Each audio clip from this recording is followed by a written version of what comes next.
नमस्कार. आजच्या व्हिडिओमध्ये आपण टेक्स्टला स्पिन कसं करायचं CSSचा कोडचा वापर करून ते बघणार आहोत. तर या ठिकाणी ज्या टेक्स्टला आपल्याला स्पिन करायचं आहे ते मी H1 टॅगमध्ये ऑलरेडी लिहून घेतलेलं आहे आणि सिंटॅक्स पण या ठिकाणी लिहिलेला आहे. तर चला मग यामध्ये कोणत्या कोणत्या प्रॉपर्टीज आपल्याला यूज करता येईल जेणेकरून आपल्याला त्या टेक्स्टला स्पिन करू शकतो. मी या प्रोग्रामला पहिले सेव्ह करून रन करून बघणार एक्झॅक्टली तो माझा कशा प्रकारचे. बघा इथे मला ज्या नावाला स्पिन करायचा आहे तो या ठिकाणी दिसतो आहे. तर चला सर्वात पहिले मी बॉडी या सिलेक्टरसोबत काही प्रॉपर्टी वापरून घेतो जेणेकरून मला ते सेंटरमध्ये दिसलं पाहिजे त्यासाठी. तर या ठिकाणी डिस्प्ले नावाची एक प्रॉपर्टी आहे ज्याला मी फ्लेक्स व्हॅल्यू प्रोव्हाइड करतो. या ठिकाणी तुम्ही ब्लॉक इनलाईन ब्लॉक वगैरे व्हॅल्यू यूज करू शकता. फ्लेक्स म्हणजे हा आपल्याला एका फ्लेक्ससारखा डिस्प्ले होईल त्यासाठी आपण या फ्लेक्स व्हॅल्यूचा वापर केला. त्याच्यानंतर आपल्याला दुसरी प्रॉपर्टी वापरायची आहे जस्टिफाय डॅश कंटेंट आणि ते व्हॅल्यू यूज करायची आहे सेंटर. त्यानंतर align dash items colon centre. या व्हॅल्यूचा वापर आपण कशासाठी करणार आहोत तर जर आपल्याला या ठिकाणी एखाद्या कंटेंटला सेंटरमध्ये घेऊन जायचं असेल त्यासाठी आपण याचा वापर केला. पण मी या प्रोग्रामला सेव्ह करून पुन्हा एकदा रिफ्रेश करतो आहे. रिफ्रेश केल्यानंतर तुम्ही बघत असाल या ठिकाणी ही व्हॅल्यू सेंटरमध्ये आलेली आहे. त्याच्यानंतर मला त्याला पेजच्या सेंटरला घ्यायचं असेल तर मी या ठिकाणी हाईट या व्हॅल्यूचा वापर करणार आणि 100 VH ही व्हॅल्यू या ठिकाणी वापरणार. तर नेमकं काय होतं ते आपण या ठिकाणी बघणार आहे. बघा जी व्हॅल्यू आता या पेजच्या या स्क्रीनच्या बरोबर सेंटरला आलेली आहे.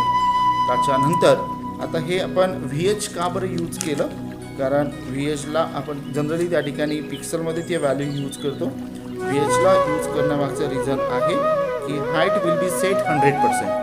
तो 100%ला कन्सिडर करून तो सेंटरमध्ये त्या ठिकाणी आपल्याला शो करतो आहे. त्याच्यानंतर या ठिकाणी आपण मार्जिन व्हॅल्यूचा वापर करू शकतो. ते ऑप्शनल आहे, तुम्हाला वापरायचं असेल तर वापरू शकता, अदरवाईज नाही वापरलं तरी चालेल. तर मी या प्रोग्रामला रिफ्रेश करतो. बघा या ठिकाणी तो आता बरोबर सेंटरला काय झालेला आहे ॲडजस्ट झालेला आहे. त्याच्यानंतर मी तुम्हाला याचा बॅकग्राऊंड कलर वगैरे कसा चेंज करायचा ते नंतर बघू. आता बघा मी या ठिकाणी काय केलं आहे एक class is equal to text लिहिला आहे. त्याचा अर्थ मला या टेक्स्टसोबत ज्या कोणत्या प्रॉपर्टीज वापरायच्या असतील त्याच्यासाठी मला एक टेक्स्ट नावाचा क्लास तयार करावा लागेल आणि मी या ठिकाणी डॉट टेक्स्ट लिहिलं. CSSमध्ये एखादा क्लास आपल्याला जर तयार करायचा असेल क्रिएट करायचा असेल तर त्यासाठी आपल्याला डॉट या स्पेशल कॅरेक्टरचा वापर करावा लागतो.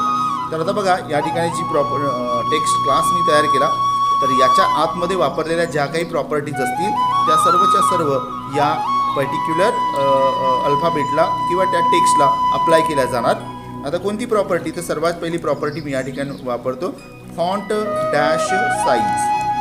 ठीक आहे, या ठिकाणी मी लिहिणार 5 REM. जनरली काय होतं की आपण ती व्हॅल्यू पिक्सलमध्ये देत असतो. आता मी REMमध्ये दिलं. 5 REMचा अर्थ होतो जी व्हॅल्यू बाय डिफॉल्ट आहे त्याच्या 5 टाइम्स तुम्हाला ती मोठी झालेला दिसून येणार. तर बघा या ठिकाणी काय झालं ती व्हॅल्यू मोठी झालेली आहे.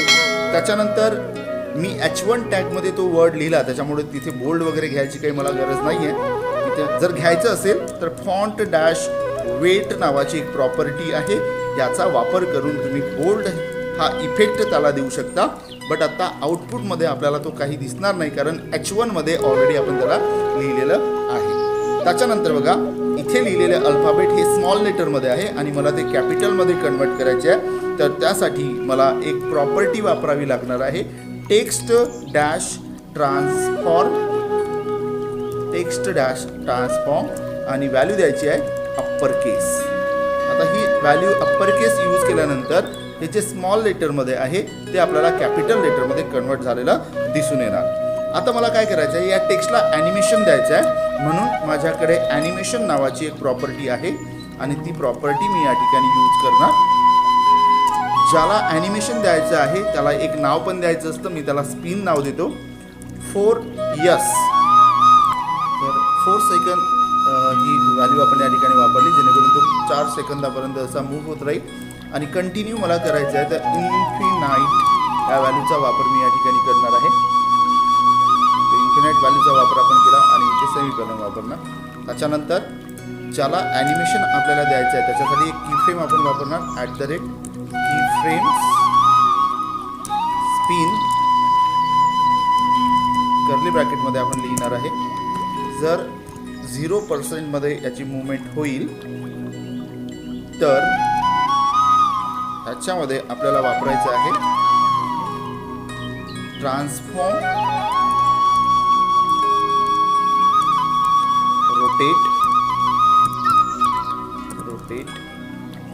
y bracket 0 degree. जेव्हा तो 0% मध्ये मुवमेंट होईल तेव्हा तो 0 डिग्रीज त्याच्या मुवमेंट व्हायला पाहिजे आणि त्याच्यानंतर 100% मध्ये जेव्हा होईल तर मी याला कॉपी करून पेस्ट करतोय बघा. 100% ज्या वेळेस होईल तो मला 360 डिग्रीमध्ये मुवमेंट करायला पाहिजे. या ठिकाणी अशा प्रकारची व्हॅल्यू लिहिली आणि आता बघा या ठिकाणी ज्या कोणत्या प्रॉपर्टीज मी वापरलेल्या आहे त्या सर्व प्रॉपर्टीज या H1 मध्ये लिहिलेल्या टॅगला अप्लाय होणार आहे, कारण मी याच्यामध्ये क्लास = टेक्स्ट लिहिलेला आहे आणि माझा क्लास पण टेक्स्ट आहे. ह्याच्यामध्ये मी ॲनिमेशन स्पिन लिहिलेलं आहे, हे त्या ॲनिमेशनचं नाव आहे आणि ज्याच्यावर मला मुवमेंट करायची आहे त्याला मी कीफ्रेम नावाच्या कीवर्डसोबत यूज केलं. आता ॲक्च्युली तो वर्क करतो का ते आपल्याला या ठिकाणी बघायचं आहे. या प्रोग्रामला सेव्ह करतो. सेव्ह केल्यानंतर याला एकदा रन करून बघू. बघा याचा मुवमेंट त्या ठिकाणी झालेला आहे. तो बघा 4 सेकंद मूव्ह झाल्यानंतर एकदा स्टॉप होऊन जातो. तर तुम्हाला जर त्याला कंटिन्युअसली स्पिन करायचं असेल तर त्यासाठी आपल्याला इथे एक व्हॅल्यू वापरावी लागते इन्फिनाईटच्या समोर. त्याचं नाव आहे लिनियर व्हॅल्यू. त्याला मी लिनियर व्हॅल्यू वापरला आणि आता याला एकदा रिफ्रेश करतो. ते बघा आता न स्टॉप होता कंटिन्युअसली स्पिन होताना तुम्हाला दिसत आहे. ठीक आहे. हा झाला. इथे का बरं हा आपल्याला वाय फॉर्मॅटमध्ये मूव्ह होताना दिसतोय, कारण आपण या ठिकाणी एक व्हॅल्यू रोटेट y वापरलं. जर मी या ठिकाणी रोटेट x या व्हॅल्यूचा वापर केला असता तर तो आपल्याला x ॲक्सिसनुसार स्पिन झालेला दिसून आला असता बघा अशा पद्धतीने.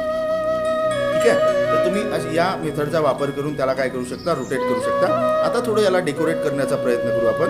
बघा मला याचा बॅकग्राऊंड कलर जर चेंज करायचा असेल तर मी या ठिकाणी प्रॉपर्टी वापरतो background property gradient dash linear आणि याच्या आतमध्ये आपण व्हॅल्यू वापरणार. सॉरी मी थोडंसं चुकीचं लिहिलं. लिनियर डॅश ग्रेडियंट आहे ते. लिनियर डॅश ग्रेडियंट आणि मला ही व्हॅल्यू या ठिकाणी बघा 135 डिग्रीमध्ये अँगलमध्ये मूव्ह करायची आहे. आणि माझे कलर कोणते आहे, मी याला एक हेक्साडेसिमल व्हॅल्यू देतो 222 आणि #000. हा ब्लॅकिश व्हाईट कलर आहे 22 वाला आणि हा 00 वाला म्हणजे पूर्ण ब्लॅक कलर आहे. तर या ठिकाणी आपण याला एकदा रन करून बघू तो प्रॉपरली ब्लॅक कलर घेतो की नाही. बघा या ठिकाणी हा बॅकग्राऊंड कलर याला आलेला आहे. ॲक्च्युली मी हे कशामध्ये लिहिलं, त्या टेक्स्ट नावाच्या प्रॉपर्टीमध्ये लिहिलं. मला त्याला कुठे घ्यायचं आहे, बॉडीमध्ये घ्यायचं आहे. प्रोग्रामला सेव्ह करू आपण आणि आता तुम्ही याला एकदा रिफ्रेश करा. या ठिकाणी त्याचा बॅकग्राऊंड कलर हा व्हाईट आणि ब्लॅक अशा 2 फॉर्मॅटमध्ये झालेला आहे. आता हे जे टेक्स्ट या ठिकाणी मूव्ह होत आहे याला मला व्हाईट कलर द्यायचा आहे. तर टेक्स्ट नावाच्या जी प्रॉपर्टी जो क्लास मी या ठिकाणी तयार केला त्याच्यामध्ये मी कलर ही एक प्रॉपर्टी वापरणार आणि याला कलर देणार FFF जो व्हाईट कलरसाठी वापरला जातो. आणि आता मी या प्रोग्रामला रिफ्रेश करतो. बघा अशा पद्धतीने तुम्हाला त्या टेक्स्टला स्पिन करता येतं. धन्यवाद.